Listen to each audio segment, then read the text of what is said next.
Hey, good evening all. Happy Independence Day. Well, we just finished our last round of corn planting. Put out another maybe 6 rows, 30 foot long, something like that. Right here where the paint lines are. I paint it so I know, so when the spray rig guy shows up, he knows where to spray at. Because that guy's usually got a few bears in him. He needs all the help he can get. We just kind of had to go at an angle with these rows, just do the lay of the ground. We're going to come out so far, and you can kind of see a paint line running up here in front of the lawnmower. This is going to be a grass waterway. We get a lot of rain, a lot of water comes through here. This area here, it's about 5 foot wide.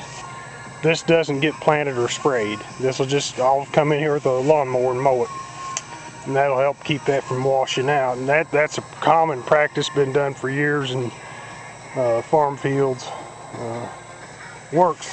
It works too. Yeah, I was glad to get that done. It was a hot one today. Hot one. So I don't know what is here. I can't believe it's July 4. Where's the time gone? So that's probably going to put this last planting somewhere late September. Late September probably, give or take. This is what I planted on Father's Day. I guess that was same as 2 weeks ago. And it's about 6 inches tall. It looks pretty decent. We got a good kill on the grass. Things are drying up now, and that's one more reason you want to kill all this stuff, because anything in here that's growing green is stealing nutrients and moisture from the corn or whatever you're trying to grow. So I always want to kill everything. That's why I do that little spot spray deal. I don't want nothing growing in there. The cucumbers, well, cucumbers are just selfish. That's all I have to say about that. I planted them too close, and they're crawling in here, strangling out everybody else. But they are producing good. They do that for sure. Getting some peppers. Yeah, see, I'm getting some of this grass in here. I need to pick what's close to the plant and then spot spray the rest. Getting a few green tomatoes started. We're just behind on these tomatoes. Got a late start on them. And this was our first patch of corn. It's a little over 4 foot tall now. It seems to be doing pretty good. And I've spread urea on this twice at the rate of 200 pounds per acre total. I went 100 pounds per acre each time. That last round I spread it in rain. I think it really kicked in because that stuff is really shooting up.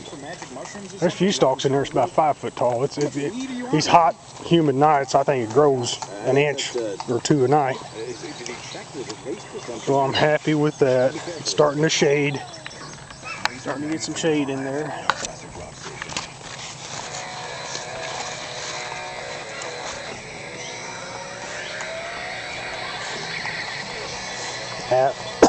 I just use this. I think this is like an old Army surplus Russian bayonet. That's how I plant. I'll just put that in the ground like that, kind of wiggle it, and then I'll drop the seed right in beside the blade and pull it out. Push it in with your thumb. Looks pretty good. Works better if you got 2 or 3 people, but I can't seem to get the kids to help me on these hot days. I don't know what the world's come to. Oh. Yeah, this is all Pioneer's corn. I wish I knew the name and the number. I'll get it and I'll put it in the description. We'll see what it tastes like. But yeah, I get that from a Pioneer man. So yeah, we ride for the brand here. Yeah, it's a pretty good outfit.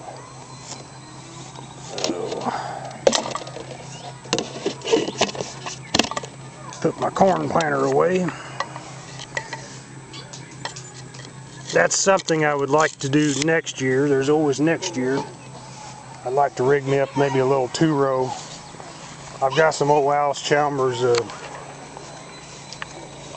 no-till planter units. I think I got 4 of them left, but I know we've got enough parts to put together a couple units.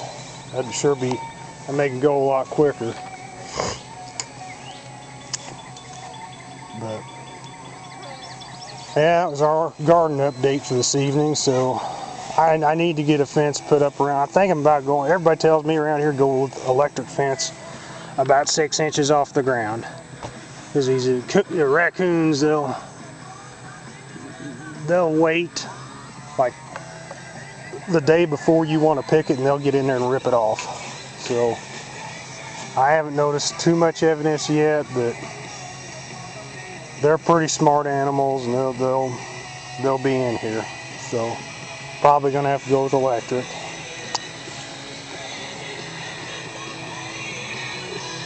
Oh, there's so many benefits to this no-till. That's another thing I probably forgot to mention.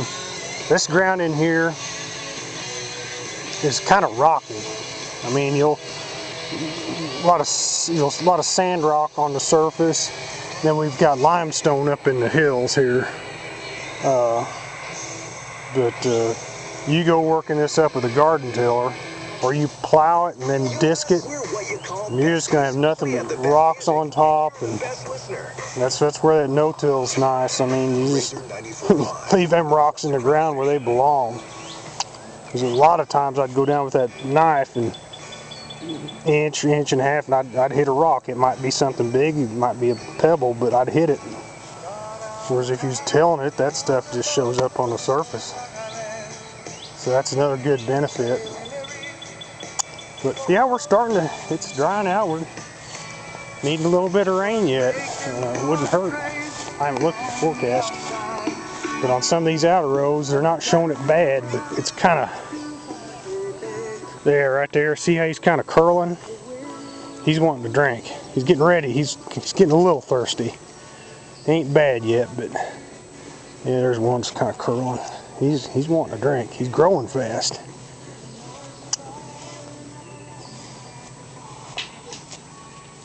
Yeah, there's something else we run into.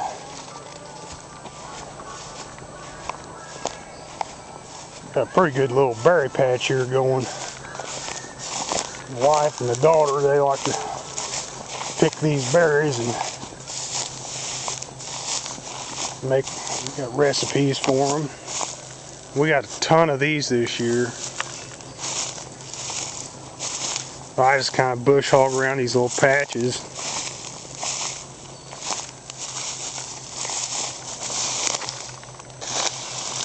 And the kids go in there and pick them. I don't pick them, I just mow.